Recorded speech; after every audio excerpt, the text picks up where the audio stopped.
Ladies and gentlemen, boys and girls, welcome back to the channel. Hold your horses just 1 second. Future Roy here. I overlooked something with this stone by diving in and not giving it a proper examination. So I'm going to challenge you guys, pause the video as soon as you see something sus and comment what it is with the timestamp of when you saw it. And if you get it wrong, don't worry about deleting your comment, just hit the reply button to your own comment and chuck in your corrected thing. I think 99% of you guys are going to see it very quickly and you'll be amazed at how long I didn't see it for. And when I look back at the footage, it was so obvious. So good luck. I reckon you'll all get it. Today we are working on this piece, PulitzerOpal just sent through 3 little offcuts of a stone that he was working on. And I managed to collect all 3 of them. Already cut up 1. I can quickly flash it up on camera now. This one we did a nice little cross cut. And it was a very thin, small piece, but we didn't lose much and we got a nice stone out of it. This one is a little bit different. So instead of going for the cross cut, which is here, what I'm going to do is actually try to take away this pocket of sand, probably grind through this bluish little layer here and try to face this really bright, warm tone color bar at the bottom. Now you can see it kind of swoops down. And the reason I'm going to actually go at this from the top rather than from the side like the last one is because one, the side doesn't look as good, both in terms of the color and also if you notice it looks actually quite jellyish from the side. Whereas if I start tilting it, you can see that the color kind of actually lightens and brightens up as I'm tilting towards what could be a really good face. You can also see on this angled little bar section here that it actually does face pretty nice from the front. So we're going to give it a crack. Mintabie is known for being really shy and doesn't face that well whenever you see this kind of jellyish layer like just in here. But it does face every now and then, and this stone looks like one that might actually face pretty well because it looks more jellyish from the side than it does from an angle kind of like here. So it might actually be a little bit of an angled bar somewhere here. We're going to really not chase the bar, but chase the brightness. Wherever it's bright and flashy, that's what we want to have on the face, which could be an angle cut like this. It seems to light up, and also like this. Because of the sand pocket, it'll most likely be a stone here. So yeah, diagonal to where Pulitzer sliced it. But you never know, it could be an absolute dud. I'm not going to give up on it. I'm going to take off this sand and then we can decide what happens to the back as well. There's colour just about peeping through here, but it does taper off really hard in this direction, whereas I would like a little bit of a concave dip in the face rather than a hugely convex face. It's not quite the right kind of curve for a cab. Mintabie is one hard opal, probably the hardest opal, so I'm using the Super 80 grit sintered diamond big burrs. These will power through it, no worries at all. Even the sand, it's not like a loose sand, it is pretty hard. So we just go through and we're going to zap all of the sand off. That's step number 1. We don't care how much we have to take off, we just need the sand gone. But then I kind of get through it and I pause and have a little look here at the blue and just think, you know what, it's not great. The blue's gone. We've got to get rid of that.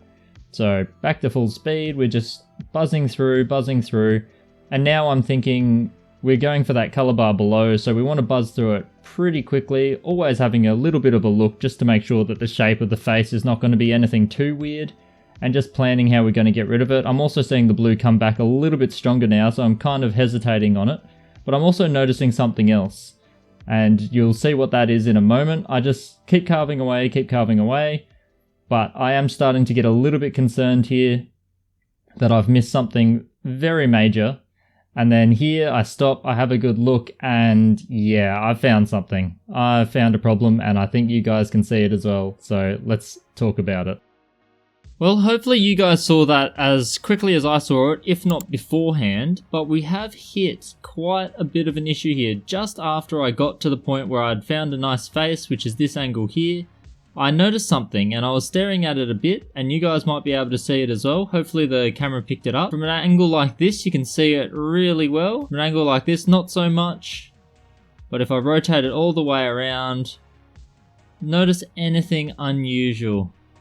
That's right, you can see there's a little chip stemming from that corner there, and then there's this little bit of white potch looking stuff. A little bit opaque compared to the rest of the stone. You can see it's from here as well, and you can see it matches up to that corner there. Now, I didn't really see that because I dived into this stone real quick after finishing the last one. And I didn't hit it with the torch or anything. I can hit it with the torch in a second, but I shouldn't even need to. If I get this out of the water, give it a little bit of a dry and bring it back on camera. So now that it's dry and back on camera, you can see this translucent color. You can clearly see a little piece of missing opal there. You don't see the crack all that well, but because of that corner you can see it fairly easily. But it's that little off-colored potch. I noticed it when I was working on the front here. There's a little bit of what I thought was a scratch, and I tried to get rid of it. But then I noticed that discoloration in the potch, and I thought, you know what? That is a problem. And when I turned it around, I knew exactly what was going on. Let's see if I can give it a pop.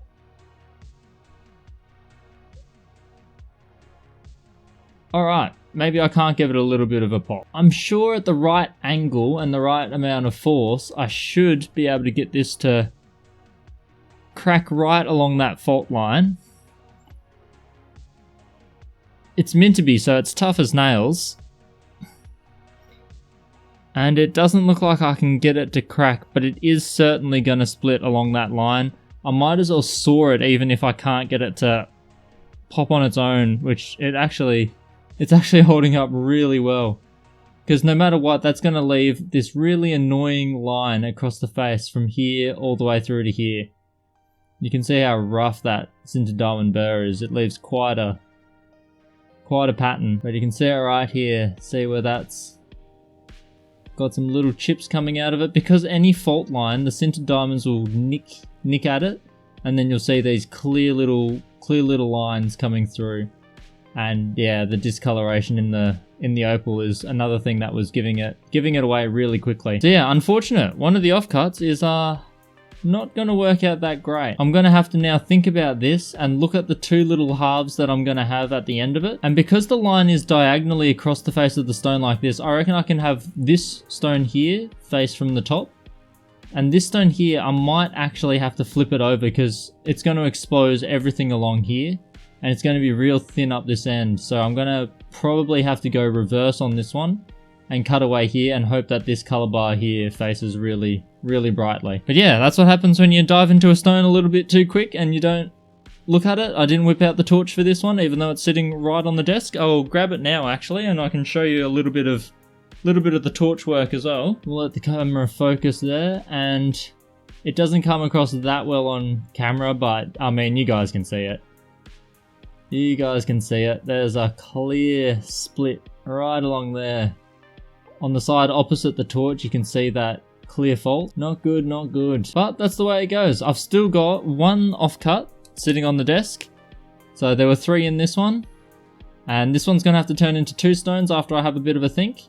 But the other one should be hopefully a little bit better. It was pretty promising. The problem with this third and final one is this, what looks like some sort of metal oxide or something that's just a little bit of rust-like pattern just here, and most likely I just nip that off.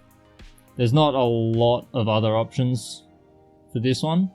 Really, I'm just gonna have to do a slice across there. This top corner probably won't produce much at all. Maybe a tiny triangle, but I do see the makings of a oval just there. If I can get this thick layer of jellyish opal away and maybe hit that color just underneath and have that face, that would yield a quite a good fat teardrop. Maybe an oval, we'll see. Plenty of thickness to work with here at the very least, which is good. But that'll be another video, probably the next one, because I'm probably going to dive into it right now. Until next time, catch you guys later.